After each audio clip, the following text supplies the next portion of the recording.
I'm Victoria Jensen, 36 years old, a tech entrepreneur who built her own success with a net worth hitting $500 million. After a decade of what I believed was a happy marriage to Ryan, a corporate lawyer, I uncovered the ultimate betrayal while putting together plans for our anniversary celebration. On his laptop, I stumbled upon divorce papers set to be filed once an offshore asset investigation was complete. He badly underestimated my business, savvy and strategic mind. Little did he realize that I'd grown my empire by staying several steps ahead of threats before they even surfaced. Before I dive deeper into what happened, tell me where you're watching from and hit subscribe if you want more stories about women who refuse to be outplayed. I was raised in a middle-class household in Minneapolis as the only daughter of two devoted public school teachers. My parents couldn't afford extravagant vacations or designer brands, but they poured everything into my education. "Your mind is the one thing no one can ever take away," my father used to say, words that would prove prophetic years later. From a young age, I had an unusual knack for math and computer science. While most teenagers covered their walls with boy band posters, I was busy building early network security systems and devouring books on encryption algorithms. Though my parents didn't fully grasp my passion, they supported me completely, even turning our garage into a makeshift computer lab, graduating summa cum laude from MIT, with degrees in both computer science and business. I turned down tempting offers from Silicon Valley giants. I had spotted a critical gap in the cybersecurity market that nobody was addressing. With a $50,000 loan drawn from my parents' retirement savings and working out of a cramped studio apartment, I launched Secure Nova at age 23. The first 3 years were harsh. I toiled for 18-hour days, survived on ramen noodles, and faced endless rejections from potential clients and investors. Male venture capitalists would hear my pitch, then ask if they could talk to the real founder, the technical lead, never expecting it was me. Their patronizing attitude only strengthened my resolve. My big break came when a major financial firm endured a devastating data breach costing billions. The security protocol I'd pitched for years without success suddenly became the hottest solution in the industry. In just 18 months, Secure Nova expanded from 3 employees to over 200. By my 30th birthday, the company's valuation topped $500 million today. It's worth over $2 billion. I met Ryan 7 years after founding Secure Nova at a charity gala. By then, I was well established in the business world, featured in Fortune and Forbes, recognized as one of the most influential women in tech. Ryan approached me at the bar, charming and genuine amidst a crowd of networking opportunists. He introduced himself as a corporate lawyer, but spent the whole night asking thoughtful questions about my work, showing real interest in cybersecurity ethics rather than my wealth. "Most people here want to tell me about their brilliant startup ideas," I said. "I'd rather hear about yours that actually worked." He replied with a warm smile that reached his eyes. Our relationship took off quickly. Ryan was everything I thought I wanted: smart, ambitious, but not threatened by my success, sophisticated yet down to earth. 6 months after meeting, he proposed during a private helicopter tour over New York City, the same place where we'd had our first date. In hindsight, I should have seen the signs. Ryan loved grand gestures, things that flaunted wealth and status. The early years of our marriage seemed flawless. We complemented each other perfectly. My technical expertise balanced his legal skills. His social ease helped me navigate networking events that always drained me. We built a stunning modern home in Connecticut's countryside, traveled the world, and backed each other's careers. Or at least, that's the story I told myself. Ryan's legal practice specialized in high-net-worth divorce cases. He represented wealthy clients, mostly men, going through their marital breakups. I joked once about keeping our finances separate, just in case. He laughed it off. "My clients should be that smart," he said. Back then, I thought it was a compliment on my business sense. Now I realize he was playing chess several moves ahead. The warning signs were subtle, but always there. Ryan's fascination with my wealth showed in little ways. He tracked my company's stock price obsessively, casually noted which assets were in my name versus his suggested offshore investments that would complicate tracking our finances. I assumed it was just his professional curiosity, never imagining any bad intent. To outsiders, our life looked perfect.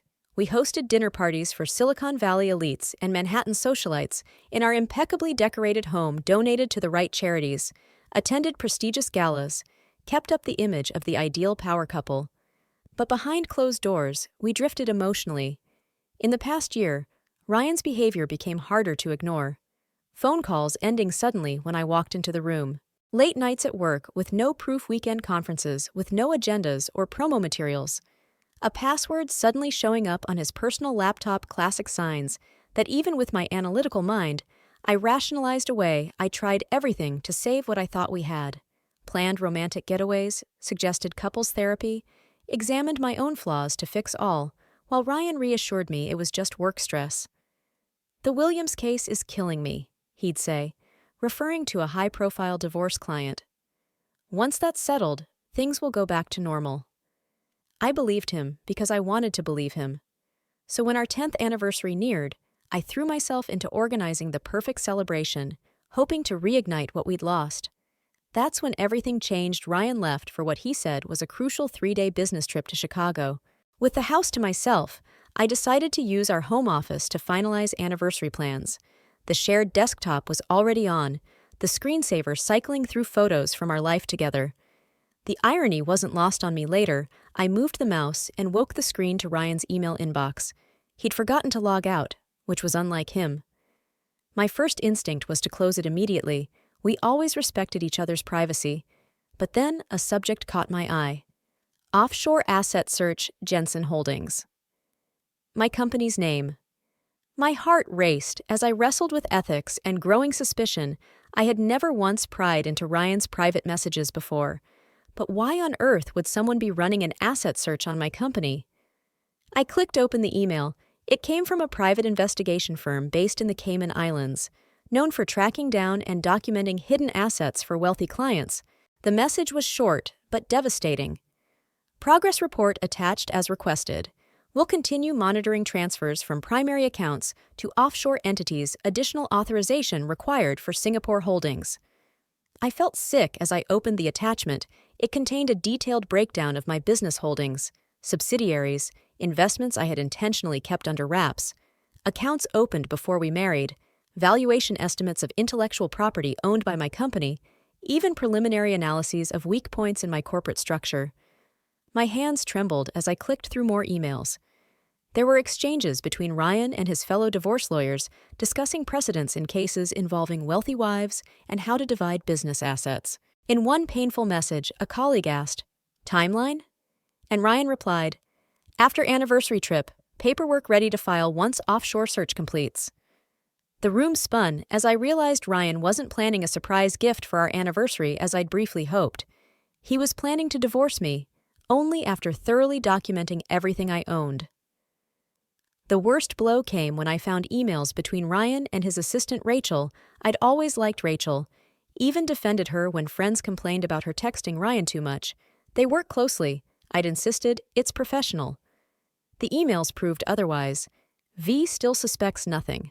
Ryan wrote to Rachel, "Anniversary plans preceding Maldives confirmed private villa on North Island. We'll tell her about us after filing once assets are secured."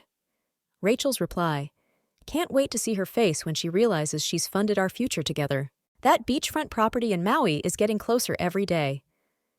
I read their conversation 3 times, stunned by the cold calculation. This wasn't just an affair. They were scheming to use my fortune to build their future. In a daze, I searched more files and found a divorce petition draft on the desktop dated 3 months earlier, set to be filed 1 week after our anniversary trip. The document claimed half my company, citing my contribution during our marriage. Though Ryan had never been involved in my business, I sat frozen for hours, reading every email and document, absorbing the full weight of the betrayal. The man I loved, trusted, and supported for 10 years had been meticulously planning to strip me of everything I built long before he entered my life. The home office that once felt shared now seemed like enemy territory. My first response was pure, burning pain. Heartbreak is physical. The weight in my chest was unbearable. I cried until I had no tears left, curled up on the bathroom floor where Ryan couldn't hear me if he came back unexpectedly. Then came waves of self-reproach. How had I been so blind? I ran a cybersecurity firm, protecting multinational companies from threats. Yet I'd failed to guard myself from the danger lying beside me every night. The humiliation burned as fiercely as the betrayal Ryan and Rachel laughing behind my back. His colleagues knowing about the divorce plan before I did the inevitable headlines when the tech world learned the brilliant Victoria Jensen had been outsmarted in her own home. After that emotional tsunami, shock settled over me. I moved through the house like a ghost, touching wedding photos, vacation souvenirs, books we shared, every happy memory poisoned by doubt. Was any of it real? Did he ever truly love me? Or was I just a decade-long investment strategy? I didn't eat or sleep that night by morning. Something inside me had shifted. The broken woman on the bathroom floor was gone, replaced by someone colder, sharper, and more determined than ever. People always said I built my business with extraordinary foresight. Now that analytical mind turned to a new challenge: how to protect what was mine. Ryan had made a grave mistake. He thought he knew everything about my company and assets because he had access to our home, overheard casual talks, witnessed my unguarded moments. But he badly underestimated both my intelligence and my instinct for self-preservation when threatened. He was about to learn a costly lesson about the woman he married. By sunrise, grief had hardened into resolve. I picked up my phone and called the one person I trusted completely. "Marcus," I said, addressing my childhood friend and current CFO, "we need to talk not at the office and no one else can know." Marcus met me at a small cafe 30 minutes from our usual spots, chosen precisely because Ryan would never think to look there. As my oldest friend and Secure Nova's CFO, Marcus had total knowledge of my business and personal finances. I'd hired him right after our early success, trusting both his financial genius and loyalty. His face grew grim as I carefully recounted everything I'd uncovered. After I finished, he sat stunned before saying, "I never liked him, but I didn't think he was capable of this." "I need absolute discretion," I said. "No one at the company can know yet." Marcus nodded, then surprised me. "Ryan's been making inquiries, Vic, through back channels about your Cayman and Swiss accounts." "What? When?" 3 months ago? I thought it was strange, but assumed you'd authorized it. He implied you were considering complex tax strategies and needed info." My blood ran cold. The betrayal was deeper than I'd imagined. "There's more." Marcus hesitated.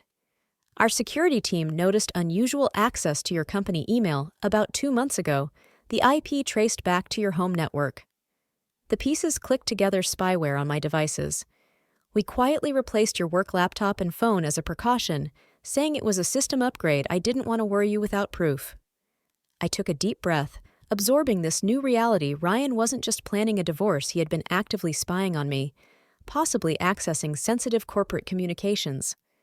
This was more than just a personal betrayal. It bordered on corporate espionage. Marcus and I spent the next 4 hours at that cafe, crafting what would become my counter-strategy. By mid-afternoon, we relocated to a private conference room in a lawyer's office in a different city. By evening, we'd assembled a small, discreet team of experts: Patricia Winters, New York's top divorce attorney, who Ryan once dismissed as overly aggressive; James Chen, my personal financial advisor, who originally structured my business holdings; and Eliza Montgomery, a digital forensic specialist from Secure Nova's advanced security team. I needed to shield my assets without making it obvious I'd uncovered Ryan's scheme. Any sudden fund transfers or corporate restructuring right after Ryan's trip would tip him off. Patricia laid out the legal landscape. Connecticut is an equitable distribution state, not community property. That works in your favor. Assets you owned before marriage remain separate if not commingled. The challenge is proving which stayed separate. "What about my company?" I asked. Ryan's filing claims he contributed significantly. "Did he ever work at Secure Nova? Board member, advisor, investor?" "Absolutely not," Patricia confirmed. "You kept business separate?" "Yes." "Good ever transfer shares to him or add him to company documents?" "Never." She nodded. "That helps a lot, but we must document the complete separation of premarital assets from marital acquisitions." James then detailed the financial approach. "Your corporate structure gives us advantages. The Delaware holding company owning your intellectual property hasn't changed since before marriage. The Singapore expansion you've planned for 6 months provides legitimate reasons for asset movements. We reviewed every account, property, and investment. Ryan's focus on international holdings was clear. They seemed easier to claim. Eliza confirmed my devices had been compromised. Sophisticated spyware professionally installed, capturing screenshots, logging keystrokes, monitoring communications. Your home is likely bugged. This explained Ryan's eerie knowledge of my private business talks at home. Can you remove it without alerting him? I asked. Not without tipping him off, but we can feed him selective false info while you use secure channels for real business. This became a crucial part of our plan, letting Ryan believe his spying was effective while I operated securely elsewhere. Over the next 24 hours, I barely slept as we refined a comprehensive 7-day counterattack. The plan had several components: accelerating legitimate business restructuring long in the works through proper governance, completing the Singapore expansion with appropriate asset allocation, clarifying intellectual property ownership through Delaware entities, gathering documentation to prove premarital assets remained separate, and digital misdirection, allowing compromised channels to run false data while real operations shifted to secure lines. Execution had to be flawless. I kept up the appearance of a wife joyfully planning our anniversary, completely unaware of Ryan's betrayal. At dawn on day 2, I looked at my trusted team and said, Ryan thinks he's playing chess while I'm playing checkers. He's about to learn I've been playing 3-dimensional chess all along. The shattered woman curled on the bathroom floor was gone, replaced by the strategic mind that built a billion-dollar company from scratch. Ryan's biggest mistake was separating those two sides of me in his mind, thinking he'd married a successful woman he could manipulate emotionally. He never grasped that my success came from channeling emotion into strategic action. The next 7 days would test that, like never before. Driving home to maintain appearances, a strange calm settled over me. Shock and pain had transformed into cold, focused resolve. Ryan wanted a war over assets.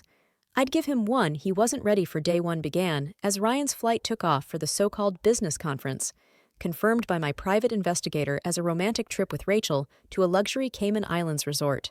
The irony wasn't lost on me.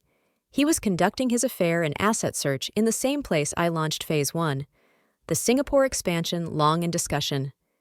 As CEO, I called an emergency board meeting, citing a competitive threat needing immediate response. The board, trusting my instincts proven time and again, unanimously fast-tracked the expansion. By noon, corporate attorneys were preparing legal structures for the Asian market entry. By evening, $75 million in corporate assets began transferring properly to the new Singapore entity. From a business view, it was sound strategy. Personally, brilliant protection. The assets were corporate, not personal, moving for documented reasons predating any divorce plans. My home office became command central for legitimate business. Fully aware Ryan's spyware tracked every call and email. Meanwhile, real strategic planning happened on secure devices at rotating locations. I slept just 3 hours, mind racing with strategy and painful truths. Day 2 focused on intellectual property. Secure Nova's core value lay in proprietary algorithms and protocols. James and legal teamed with patent attorneys to formalize ownership under the Delaware holding company set up 4 years before I met Ryan. We're not moving anything, James assured Patricia, stressed the importance of documenting what had always been true, but could be challenged without solid paperwork. That afternoon, I kept up appearances by calling Ryan, speaking with false enthusiasm about our anniversary plans. Every word felt like shards of glass in my mouth. I can't wait to surprise you, he said, his voice warm with practiced charm. I'm sure it'll be unforgettable, I replied, knowing too well how true that would prove. Day 3 brought the toughest phase, thoroughly documenting the growth of assets I'd owned before marriage. James and his team worked relentlessly, tracing the natural growth of investments, property appreciation, and reinvestments of premarital assets into new ventures. The key, James explained, is proving that the $500 million isn't just a number that appeared during the marriage, but the documented natural evolution of assets you brought in separately.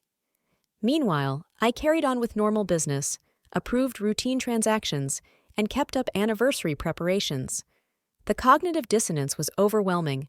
One moment, I was picking a heartfelt gift for a husband betraying me, the next reviewing complex financial structures designed to shield me from that same man the toll showed. I lost weight, suffered insomnia, and found myself staring blankly at walls. Yet beneath the trauma, my strategic mind stayed razor-focused. Day 4 focused on real estate holdings. Ryan had zeroed in on our vacation homes in Aspen, Martha's Vineyard, and Hawaii. All were purchased with my premarital funds, but had risen significantly in value during marriage. He'll claim that appreciation happened during marriage and belongs to marital property, Patricia warned. Through careful financial detective work, we showed that any improvements were paid exclusively from accounts containing only my separate assets. Therefore, any appreciation stemmed from my separate investments, not marital effort. I uncovered something troubling. Ryan had been photographing documents from my home office safe when I wasn't there. The safe held old financial statements and property deeds. What he didn't know was these weren't the only copies. More complete records existed in secure locations. Day 5 tackled trust restructuring before marriage. I'd set up several trusts for tax purposes. Ryan knew they existed, but not their terms. Working with my original trust attorney, we reviewed the structures to make sure they remained untouchable against claims. The timing's on your side, the attorney said. These trusts were established long before marriage, with no contributions during it. His claim is minimal at best. That evening, my private investigator reported Ryan had extended his trip by 2 days. Rachel was spotted shopping for beachwear and formal dresses. They were clearly enjoying their pre-divorce celebration in style. The pain cut deeper, but I funneled it into sharper determination. Day 6 was about securing personal financial and sentimental items. While legal, it was emotionally the hardest task. I carefully cataloged family heirlooms, gifts from before marriage, and moved irreplaceable treasures like my grandmother's jewelry to safe storage. I wasn't hiding them, just protecting them from dispute. While doing this, I found love letters Ryan wrote early in our relationship.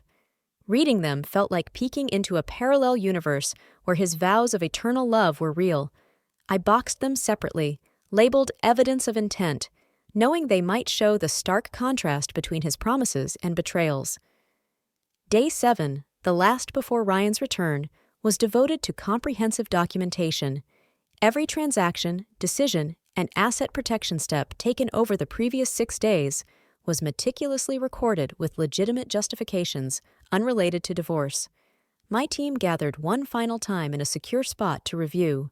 Each action was legally sound, business appropriate, and carried out through proper channels. We'd created no shell companies, moved no funds outside routine operations, and done nothing that couldn't be defended as good business sense.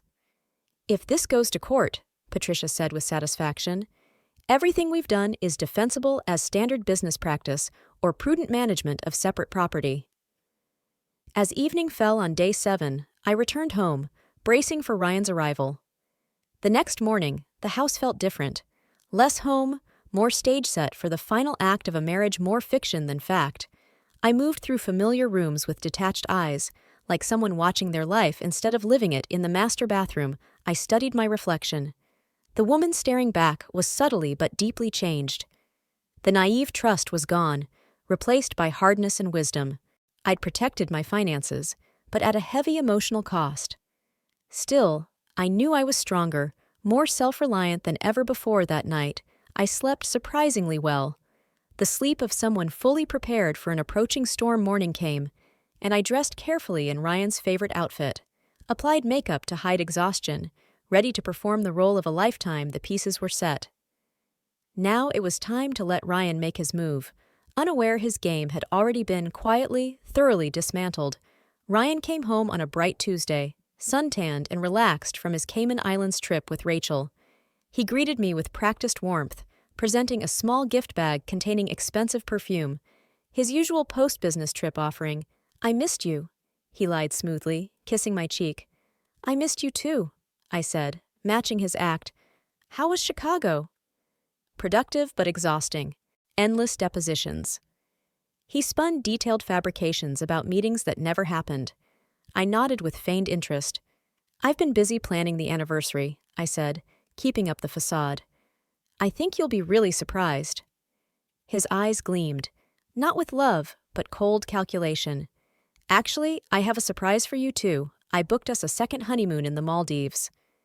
This was it, the trip Ryan mentioned in his emails, the one where he planned to tell me about the divorce only after completing his asset search, was perfectly chosen. Isolated, international, and ideal for serving papers while minimizing immediate fallout, the Maldives. That sounds amazing, I said, feigning excitement. When do we leave? Next week, private villa on North Island, total privacy. Now, with full knowledge of his plan, the double meaning in his words was clear. For the next 3 days, we played out the twisted charade of a married couple preparing a romantic getaway, while one secretly plotted the other's destruction. I picked tropical outfits, talked about excursions we'd never take, researched restaurants we'd never dine at together each night. Ryan made secretive calls from his car or during neighborhood walks. My security team confirmed these were calls to his divorce attorney, finalizing preparations Thursday evening. Ryan said he'd made dinner reservations at my favorite restaurant to pre-celebrate our anniversary. I spent hours getting ready, knowing this might be our last normal night. While applying lipstick, my private investigator texted, "Meeting at Hamilton and Reed Law Firm confirmed for 3 p.m. document filing imminent." Hamilton and Reed was a prestigious divorce firm representing 3 of Ryan's wealthy clients, now representing him. At 5:30 p.m., just before dinner, Ryan's phone rang. He stepped out to answer on the terrace, returning with a perfectly crafted look of regret. "I'm so sorry, but there's an emergency with the Williams case. I have to get to the office immediately tonight. Can't someone else handle it?" I played the disappointed wife. "I wish the judge is making a special exception for a filing deadline. I'll make it up to you tomorrow night, promise." He hurried out, and my investigator confirmed he was heading to the courthouse with his lawyer to file the divorce petition. The very paperwork aiming to claim half of everything I'd built, processed at that moment alone in our silent house. Dressed in an elaborate outfit, suddenly feeling absurd, the finality hit me harder than expected. This was really happening. 10 years of marriage ending not through honest talks, but calculated deception. The official notice came the next morning via courier. I made sure the security cameras caught my stunned reaction. As I took the envelope, inside was the divorce petition claiming half of all assets, including my company. Citing his major contributions to its growth hours later, Ryan returned, completely changed. Gone was the affectionate husband planning a romantic trip. In his place was a cool, professional divorce attorney handling a high-stakes case. "I think we should discuss this civilly," he began, settling into an armchair like a client meeting. "I've arranged to cancel the Maldives trip."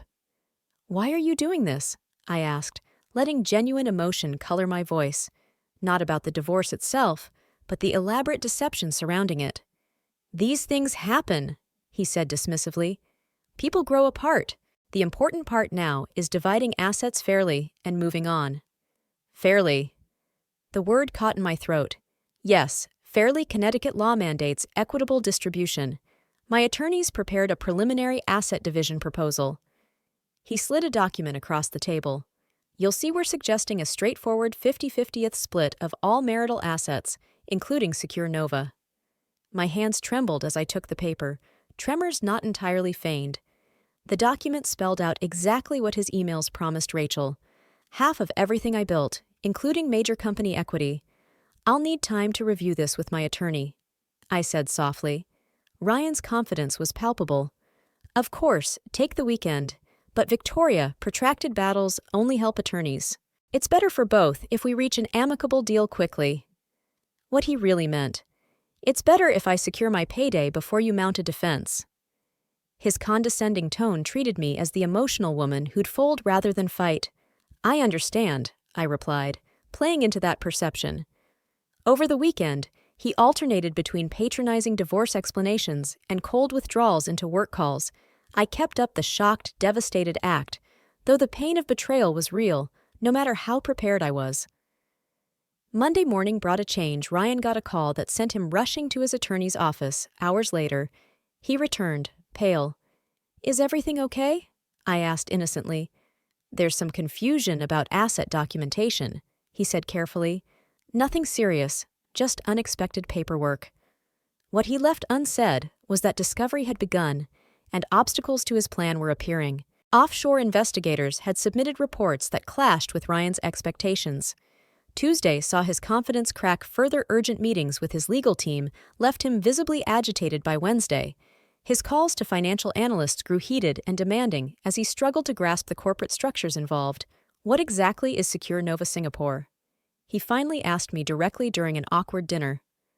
Our new Asia-Pacific headquarters, I answered calmly. The board approved it months ago. It's been in newsletters and intellectual property transfers to the Delaware holding company. That wasn't a transfer? He pressed. No, that's where it's been since before we met. I sipped water. Ryan, is something wrong with Discovery? His forced smile didn't reach his eyes. Just standard info gathering. These structures are complex. Fairly typical for a company our size, I noted lightly, watching him struggle to keep composed by Friday. Exactly 1 week after filing, Ryan's plan was publicly unraveling his legal team, requested an emergency meeting with mine, expressing concerns about asset valuation discrepancies. In other words, the fortune they thought was easily claimable was proving hard to access. That evening, Ryan paced our home office, phone pressed to ear, panic flashing in his eyes. What do you mean premarital?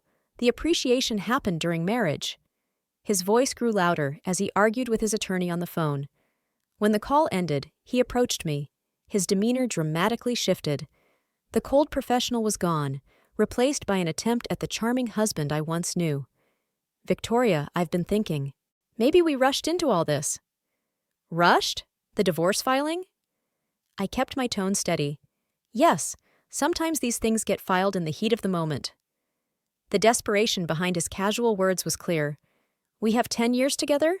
Maybe counseling before making permanent decisions. I stared, amazed at how transparent his reversal was now that his asset grab was falling apart. Counseling? I repeated, after he'd served me divorce papers without warning. People make mistakes, he said, reaching for my hand. I pulled away before he touched me. Yes, they certainly do. The following week revealed Ryan's complete psychological unraveling as the reality of his miscalculations set in his legal team's frantic messages exposed their discovery that Secure Nova's most valuable assets were shielded by legitimate corporate structures established long before our marriage. It's all perfectly legal, I overheard him shouting. There must be a way to pierce these corporations. The attorney's response clearly frustrated him, and he slammed his hand against the wall. The polished Ryan I knew vanished, replaced by a man facing the collapse of his plan. His desperation surfaced in a series of transparent tactics. First, a reconciliation attempt over an elaborate dinner he prepared himself. Ryan delivered a rehearsed speech about forgiveness, second chances, and stress-clouding judgment. He spoke of therapy, recommitment ceremonies, rebuilding a stronger marriage from this misunderstanding. I made a terrible mistake, he said, eyes carefully staged to appear tearful. This divorce isn't what I want. What do you want, Ryan? I asked softly.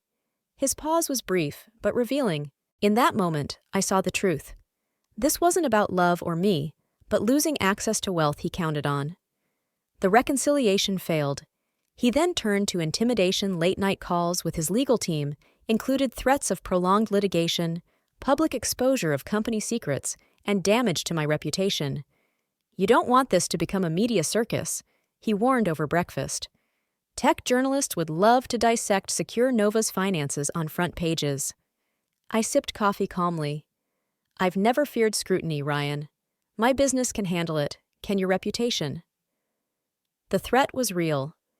As a divorce attorney built on discretion, a high-profile failure and exposure of his deception would ruin him. When intimidation failed, Ryan tried financial moves. I found him at 3 a.m. in the home office, trying to access accounts linked to our joint properties. Security I put in place blocked him, but the intent was clear. Next, he claimed my recent business moves were divorce planning, improper asset protection. His legal team filed an emergency motion accusing me of deliberately moving assets ahead of divorce. This backfired when my attorneys produced board minutes, business plans, and market analyses from 18 months prior, proving all corporate actions had legitimate business reasons unrelated to marriage.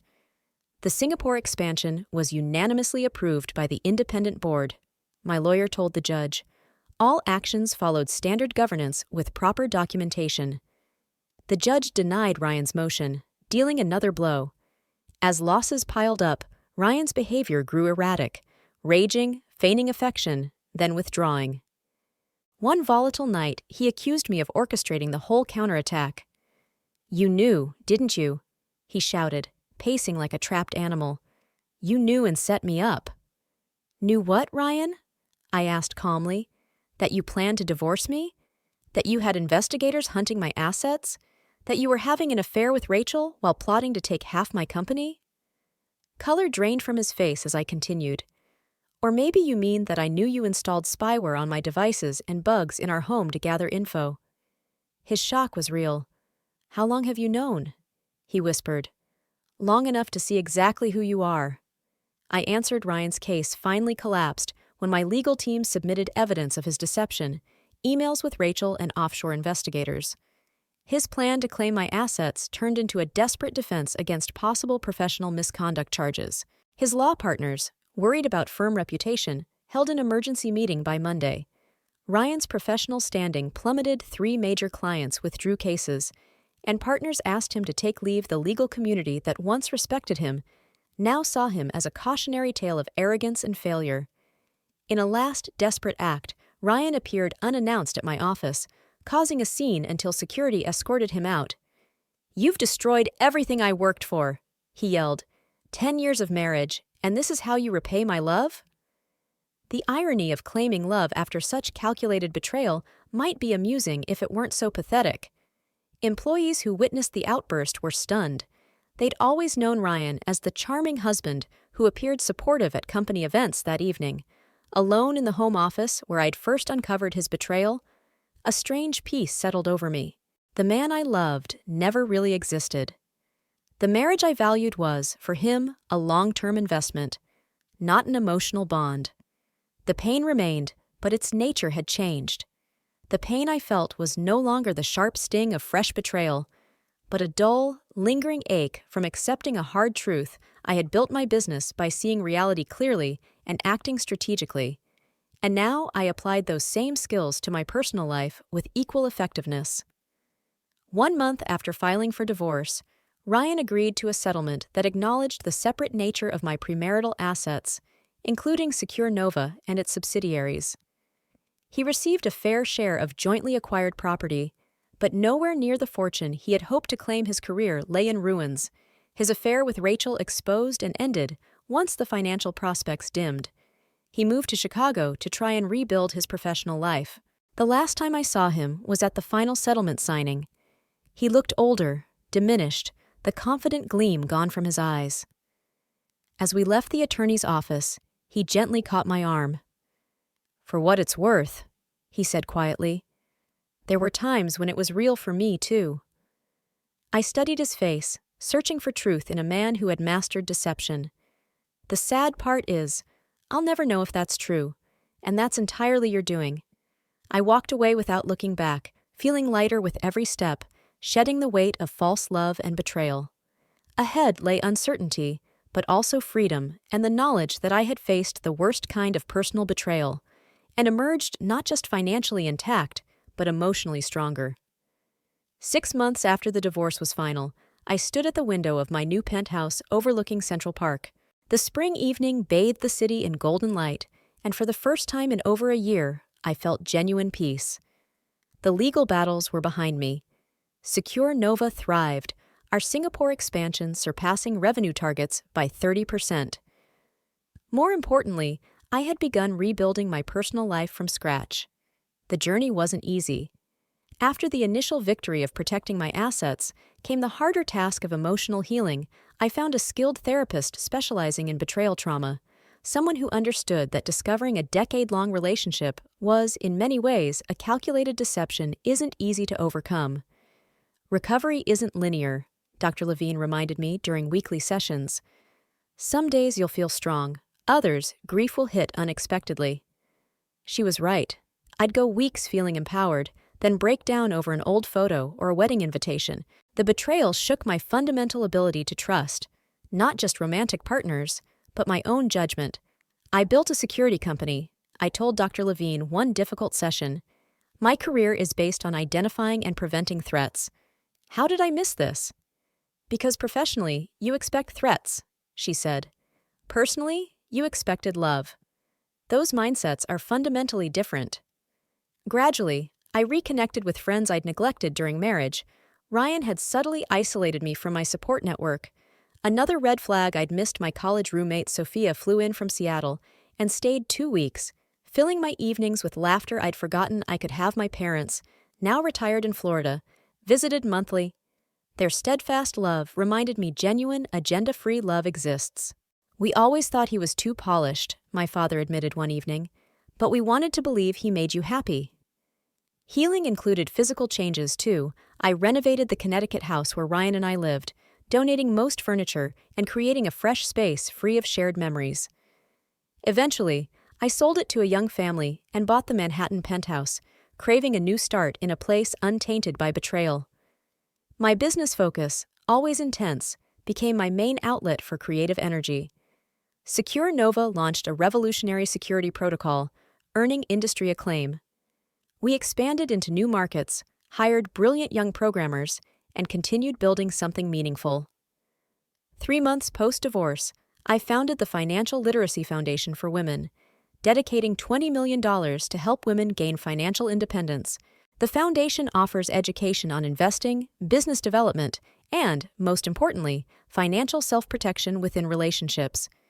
Financial control is often the invisible leash in toxic relationships, I said at the launch event. Breaking that leash starts with knowledge. Speaking publicly about my experience was terrifying, but healing.